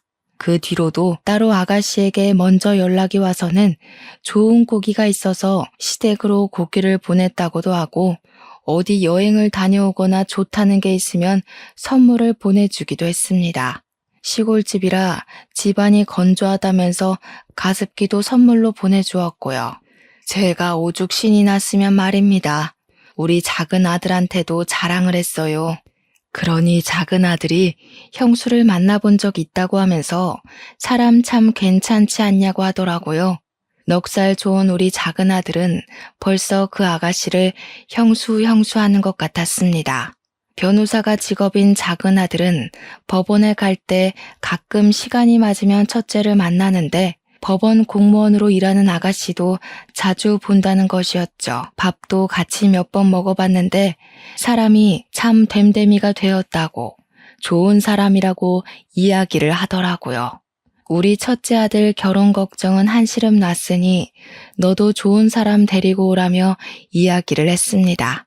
그렇게 몇 개월을 가족같이 굴었던 아가씨가 어느 날부터 연락이 되지 않더라고요.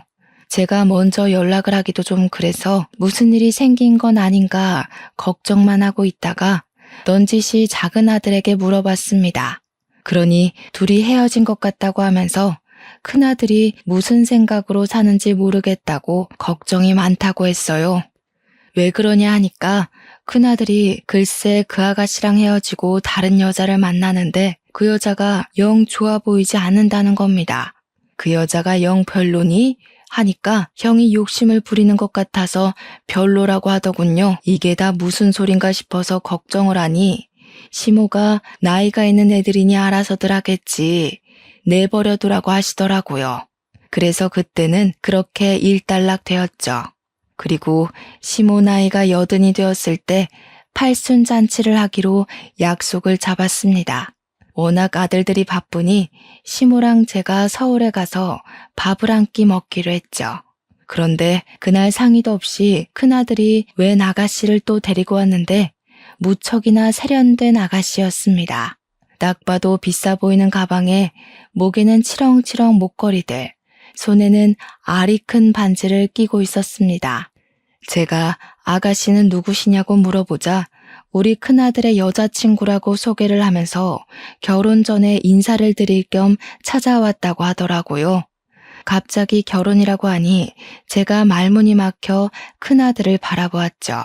그러니 큰아들이 지금 정치계 쪽에 오래 몸담고 있는 굵직한 의원의 딸이라고 소개를 하더라고요. 둘째는 모르쇠하며 시큰둥한 표정으로 가만히 앉아 있었고요. 그 아가씨는 우리 둘째에게 아는 척을 하며 살갑게 굴었지만 둘째는 네네 하면서 대답을 하는 둥 마는 둥 했습니다.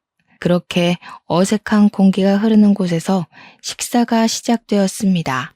우리 시모가 아무래도 비싼 호텔 밥을 먹어본 일이 없어서 그런지 스테이크를 썼는데 잘 못 썰고 허둥거리시길래 제가 좀 도와드렸습니다. 그러니 빤히 보고 있던 그 아가씨가 비웃음 섞인 목소리로 이야기를 하더군요. 어머, 이런데 자주 안 와보셨나 봐요. 우리 할머니는 돌아가시기 직전까지 스테이크 엄청 잘 써셨는데. 그러니 우리 시모가 자기가 이런 걸 언제 먹어나 봤겠냐며 주눅 들어 계시더라고요. 다른 자리도 아니고 팔순잔치랍시고 모인 건데 그런 핀잔을 들으니 제 기분이 좋지 않았죠. 그런 것 같아 보였어요. 원래 식기는 바깥쪽부터 쓰는 건데 아무거나 잡히는 대로 쓰는 게 아니고요. 어머, 천박해라. 뭐라고요? 아니 아가씨, 뭐로 먹든 잘만 먹으면 되는 거 아니에요? 천박하다고? 제가 날선 목소리로 이야기하자 그제야 억지 웃음을 지으면서 아무것도 아니에요 하더라고요. 그날 집으로 돌아와서는 큰아들에게 그 아가씨랑 결혼을 할 거냐고 물어보면서 전에 만나던 아가씨는 어떻게 된 거냐고 했어요. 그러니 이미 헤어진 사람 이야기를 굳이 꺼내냐면서 지금 만나는 아가씨 집안이 대대로 정치인 집안이라고 이야기를 하더라고요. 그게 무슨 상관이냐고 너 직업도 판사인데 네 앞가림이나 잘하고 살라고 집에서 내조하는 여자가 최고 아니냐고 했죠. 그러니 아들이 저한테 뭐라고 하는 줄 아세요? 자기 와이프는 엄마처럼 살게 하지 않을 거라고 하는 겁니다. 머리를 한 대 맞은 듯한 기분이 들어서 저는 그냥 알겠다고 하고 전화를 끊어버렸습니다. 언제는 제 손에 물 한 방울 안 묻히게 호강시켜주겠다고 하더니 말이죠. 그러더니 정말 둘이 결혼을 하겠다고 저에게 통보를 했죠. 어떻게 상의도 없이 네 마음대로 결정할 수 있냐고 큰 아들에게 물어보니 저한테 그러대요. 벌써부터 간섭하는 거냐고. 자기 와이프한테 시집살이 시킬 생각도 하지 말라면서 자기도 함부로 대할 수 있는 집안이 아니라고 했어요. 그럼 뭐 우리 집은 함부로 해도 되는 거냐고 제가 소리를 높이니 가진 거 없는 집안에서 태어나 고생해서 이 자리까지 왔는데 엄마가 왜 참견이냐고 하더군요. 가진 게 없긴 왜 없습니까? 땅으로 사기 맞기 전까지 지한테 해준 게 얼마고 쏟아부은 돈이 얼만데. 제가 씩씩거리고 있으니 시모가 손 휘 저으면서 둘이 좋다는데 하고 싶은 대로 살게 내버려 두라며 우리는 우리끼리 알아서 살자고 하시대요. 저한테 시집살이 시키며 참견할 땐 언제고. 제가 어머님 하니까 애들이 좋다잖아. 내버려둬 하시더라고요. 아들한테 잔소리도 못하냐고 하니까 저한테 너도 나중에 장례식까지 가서 원 안 사고 싶지 않으면 가만히 있으라대요. 제가 예전에 했던 말을 기억하시고 이야기하시는데 저한텐 그리 모질게 굴었으면서 손자 며느리한테는 꼼짝도 못하더라고요. 마음대로 하라고 아들에게 말할 수밖에 없었죠. 결혼식도 둘이 알아서 다 정한 다음에 저한테는 통보를 하더라고요. 그래서 제가 아들한테 상견례도 없이 뭐 하는 거냐 하니 상견례 자리를 해봐야 급이 맞지 않아서 쪽팔리기만 할 것 같대요. 고급스러운 음식 하나 제대로 먹을 줄 모르는 사람들이랑 가서 무슨 이야기를 하겠냐고 하대요. 처갓집에서 준 돈으로 식 올리고 사는 건데 돈 한 푼 보태준 거 없으니 참견하지 말라는 소리까지 하더라고요. 아무리 출세욕에 눈이 멀어도 그렇지 우리 첫째 아들이 왜 저렇게 변했나 이해가 안 가더라고요. 작은 아들한테 전화해서 하소연을 하니까 형이 아무래도 욕심에 눈이 먼 것 같다고 판사직도 그만둔다고 하대요. 정치인 사위 된다고 정치판에 끼어들 거라고 말하고 다닌다며 이미 법원에도 소문 쫙 났다고요. 영향력 있는 정치인 장인이 사위를 밀어주겠다고 공공연하게 이야기를 하고 다닌다고 했습니다. 원래 만나던 여자랑 헤어진 것도 지금 형수가 큰 아들한테 반해서 정치인 시켜주겠다고 꼬셔서 넘어간 거라고 했죠. 제 큰아들이 그런 놈이었다는 게 참 믿기지도 않고 어이도 없었죠. 시모는 모든 이야기를 다 듣고도 아무 소리 안 하더라고요. 아무튼 우리 큰아들 나이 36살에 결혼을 하게 되었습니다. 시모는 81살의 나이에도 결혼식에 참석해서 정정함을 내보였는데 제가 손님들 맞이하는 사이에 화장실을 가셨다가 크게 넘어지셨어요. 뼈가 부러지거나 하진 않았는데 엉덩이에 시퍼렇게 멍이 들 정도로 크게 넘어지신 거죠. 제가 놀란 와중에 어떤 아가씨가 시모를 부축해서 오더니 이리저리 살피더라고요. 시모가 말하길 크게 넘어져서 움직이지도 못하고 있는 걸 이 아가씨가 도와줬다고 하길래 고맙다고 인사를 드리는데 우리 작은 아들이 오더라고요. 이미 벌써 인사했어? 하면서 살갑게 굴길래 뭐지? 하는 사이 자기 여자친구라고 소개를 시켜주었습니다. 같은 로펌에 다니고 있는 변호사라고 하면서 인사를 하는데 예쁘장하게 생겨서는 꼼꼼하게 우리 시모를 살피더라고요. 큰며느리랑 큰아들은 처가댁 손님들한테 인사한답시고 우리는 쳐다보지도 않고 있는데 말이죠. 저는 며느리가 생기면 절대로 시집살이를 시키지 않겠다고 예전부터 마음을 먹고 있었습니다. 아무래도 당한 게 있으니 그런 생각을 하게 된 것인데 아예 그럴 기회조차 없을 줄은 몰랐습니다. 큰며느리가 명절이고 휴일이고 뭐 찾아와야 시집살이를 시키지 않겠습니까? 늘 바쁘다며 방문하기를 거절했죠. 정치인인 아버지를 따라다녀야 한다. 남편 내조하러 가야 한다 하면서 명절에도 코빼기를 비추지 않았습니다. 큰아들은 결혼식 이후에 판사직을 내려놓고 정치를 하겠다고 뛰어들어 사돈 양반 종노릇을 하고 있었고요. 돈 한 푼 못 벌면서 그 집에 기생하며 사는 꼴이 답답했죠. 제가 잔소리라도 할라 치면 나중에 정치인 되면 다 큰돈 버는 거라고 언제까지 판사직하며 살 수 없다며 큰돈 벌 수 있는 기회라고 했습니다. 반면 둘째랑 만나는 아가씨는 안부 전화도 자주 하고 명절에도 굳이 내려와서 저와 시모를 챙겼어요. 그 아가씨 덕에 양평에 있는 푸빌라도 가보고 바비큐도 해먹어봤죠. 둘째 아들도 시간이 얼마 지나지 않아 결혼을 했고 첫째네와는 다른 모습을 보여주었습니다. 85세의 시모를 일일이 보살피고 챙겨주었습니다. 오죽 예뻤으면 우리 시모가 땅 때문에 얼마 남지 않은 돈을 막 쥐어주기도 했어요. 신혼여행 가서 과자라도 사 먹으라고 300만 원을 주시는데 작은 아들도 놀래더군요. 큰며느리에게는 돈 10,000원도 쥐어주신 적이 없었으니까요. 아들 둘이 다 결혼을 하고 나니까 더 비교가 되더라고요. 큰며느리는 안부 전화 한 통 없는데 둘째 며느리는 시간만 생기면 양주로 오더라고요. 아무리 경기도라지만 서울에서 1시간 반은 와야 하고 시골이라 아무것도 없는데 말이죠. 저는 이 넓은 밭만 봐도 기분이 좋아요. 나중에 나이 먹으면 이런 집에서 살고 싶어요. 시골이 뭐가 좋으니? 나는 도시가 좋더라. 며느리야, 도시가 좋으냐? 그럼요. 도시에는 없는 게 없잖아요. 배달 음식도 시켜 먹고 백화점 구경도 하고 지하철도 걸어서 5분 10분이면 탈 수 있고 얼마나 좋아요? 그럼 너도 도시 가서 살거라. 그럼 어머님은요? 나는 요양원이나 들어가서 할머니들이랑 화투나 치면서 살지 뭐. 어머님, 내가 해준 밥 아니면 먹지도 않으면서 마음에도 없는 소리 잘하시네. 이런 장난을 칠 정도로 시모와의 관계도 회복되었고 지금 생활에 안정감을 느끼며 살았습니다. 그렇게 1년의 시간을 더 보내고 며느리들이 둘 다 출산을 했는데 작은 며느리가 몸 회복해야 할 시간에 애 보여주고 싶다고 양주를 뻔질나게 오더라고요. 정작 우리 큰손주는 사진으로만 봤지 실제로 본 적이 없었고요. 우리 시모가 작은 며느리라면 껌뻑 죽을 만큼 예뻐했어요. 그러던 어느 날 우리 시모가 속아서 산 그린벨트 땅의 규제가 정권이 바뀌면서 풀리게 되었습니다.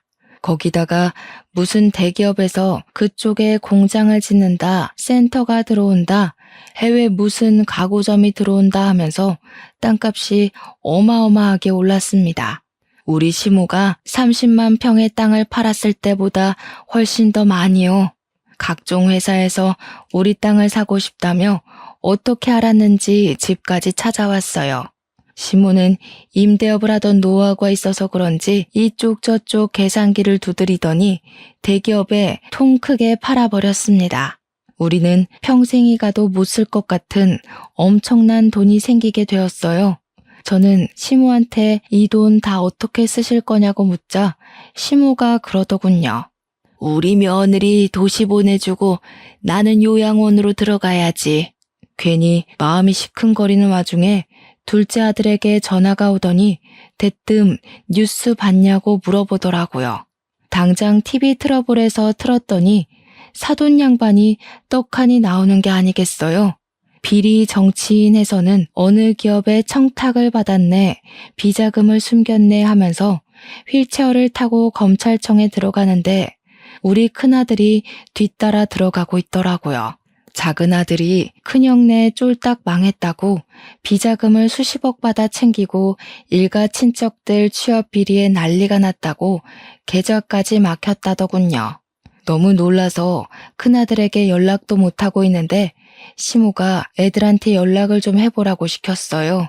당연히 큰아들은 연락이 닿지 않았고 검찰에서 수사 중이라고 하니 한동안 기다려야겠구나 하면서 마음을 졸이고 있었습니다. 그렇게 한 일주일이라는 시간이 흘러 시모가 이제 더는 미룰 수 없다고 손주들에게 전화를 걸어보라고 하셨죠. 저는 생전 손주들 바쁜데 연락 자주 하지 말라며 핀잔을 주던 시모가 자꾸 연락을 해보라고 하니까 영 이상하기만 했습니다. 시모는 손주들에게 집으로 오라는 연락을 해달라고 했고 저는 영문도 모른 채 아들들에게 전화를 걸어야만 했죠. 아들들에게 시모가 찾는다고 집으로 좀 오라고 연락을 하니 둘째 아들은 한달음에 달려왔고 큰아들은 바빠 죽겠다고 뉴스도 안 보냐고 화를 내더라고요. 시모가 생각이 있어 부르는 거니 당장 오라니까 할머니 노망 났냐고 바쁘다고 하면서 끊더라고요. 작은 아들이 도착한 뒤 시모가 다시 큰아들에게 전화해서는 바쁘다고 하니까 전화로 말하겠다고 했어요. 네 엄마가 도시 가서 살고 싶다고 하는데 네가 장남이고 하니 모시고 살도록 해라. 순간 작은 아들도 할머니하고 저도 어머님하고 불렀죠. 근데 큰아들이 내가 왜요? 그러더라고요. 네가 어릴 적에 네 엄마 호강시켜준다 안 했니? 나보고 나쁜 할머니라고 그랬잖아. 그러니까 네가 모시고 가서 살렴. 그게 도대체 언제적 일인데 아직까지 그 소리예요? 호강이고 나발이고 제 코가 석자니까 연락하지 마세요. 괜히 둘째 며느리 앞에서 못 볼 꼴 보인 것 같아서 민망했는데 둘째 아들이 냉큼 묻더라고요. 엄마, 진짜 도시 가서 살게? 그럼 잘 됐다. 우리랑 같이 살자. 그래요, 할머님. 할머님도 같이 가요. 생각보다 도시가 편리하기도 하고 좋은 것도 많이 있어요. 병원도 가깝고요. 교통도 편리하고요. 이제 나이도 많으신데 병원 가까운 데 사셔야죠. 둘째 아들과 둘째 며느리는 거절을 하려는 저에게 오히려 먼저 모시고 살 생각이 있었다고 이야기를 했어요. 언제까지 양주에서 사실 수 없지 않냐고 밭일도 오래 하셨으니 조금 더 시간이 지나면 분명 마디마디 안 아픈 곳이 없을 거라면서요. 의료기술이 발전했다고 하나 이런 시골에 좋은 장비가 없지 않냐고 저에게 도시로 가자고 하더라고요. 그쪽에서 남은 인생 즐기면서 사시는 게 훨씬 좋을 거라고 배울 것도 많고 할 것도 많다고 했어요. 시모와 저는 평생 양주를 떠난 적이 없기에 솔직히 도시에 가는 게 두려운 마음도 있긴 했지만 설레기도 했습니다. 어릴 적 누리지 못한 저만의 시간을 가질 수 있다는 생각이 들어서 점차 도시 쪽으로 마음이 기울게 된 것이었거든요. 그런데 시모가 그러더라고요. 내가 그 시끄러운 도시에서 어떻게 살겠니? 요양원에서 조용히 또래 할머니들이랑 장난도 치고 싸움도 하고 그리 살다 갈란다. 어머님, 그러지 마시고 내가 해준 밥 먹으면서 끝까지 내 옆에서 살다가 가세요. 내가 호화로운 장례식까지 다 해줄게. 예, 며느리야. 내가 몇 년을 더 살 줄 알고 그런 소리를 하는 거야? 너 한 10년은 넘게 내 밥 차려야 할지도 모르는데? 10년이 뭐야. 20년도 더 해드릴 테니까 저랑 같이 가요. 내가 19살에 시집와서 이 나이 먹을 때까지 남편보다 어머님이랑 보낸 시간이 훨씬 많아.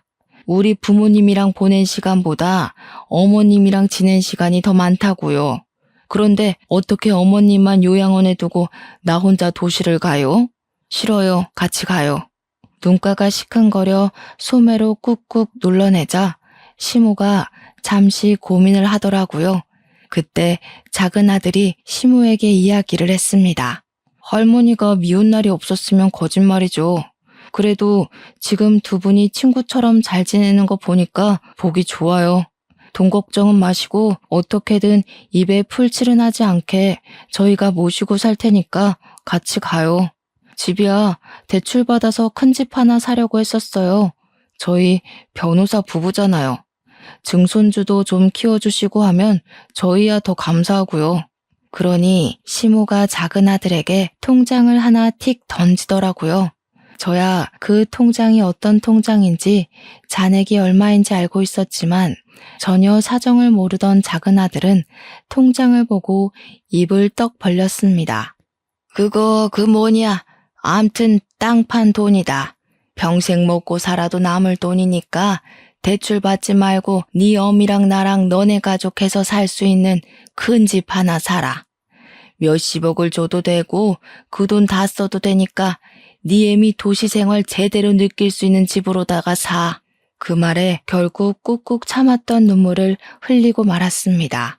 별거로 다운다고 핀잔을 주던 시모도 결국 고생했다며 눈물을 흘리시더라고요. 우리 한평생이 담긴 양주집은 결국 처분을 했고 작은 아들이 2달 뒤에 방이 6개나 딸린 펜트하우스를 구매했다며 보여주었습니다. 시모가 짐 챙길 것도 없다고 낡은 것들은 죄다 양주에 버리고 오자 하여 새 집에는 정말 몸만 들어갔습니다. 작은 아들 내외가 저랑 시모를 차에 태우고 집으로 가는데 시모가 변호사씩이나 돼서 차가 이게 뭐냐고 구박을 하대요. 증손주도 있고 이제 차에 타야 할 사람이 많으니 크고 좋은 차 하나 사라고 했습니다. 작은 아들이 집값이 얼만 줄 아냐고 차까지 바꾸는 건 지출이 너무 크다고 하니 시모가 버럭했어요. 너 좋으라고 바꾸라는 거 아니야. 네 어미 데리고 다니려면 튼튼한 거 큰 거 하나 사라는 거지. 우리 증손주도 타야 하고 나도 탈 건데 그럼 큰 차 사야지. 결국 작은 아들은 차도 대형차로 바꾸게 되었습니다.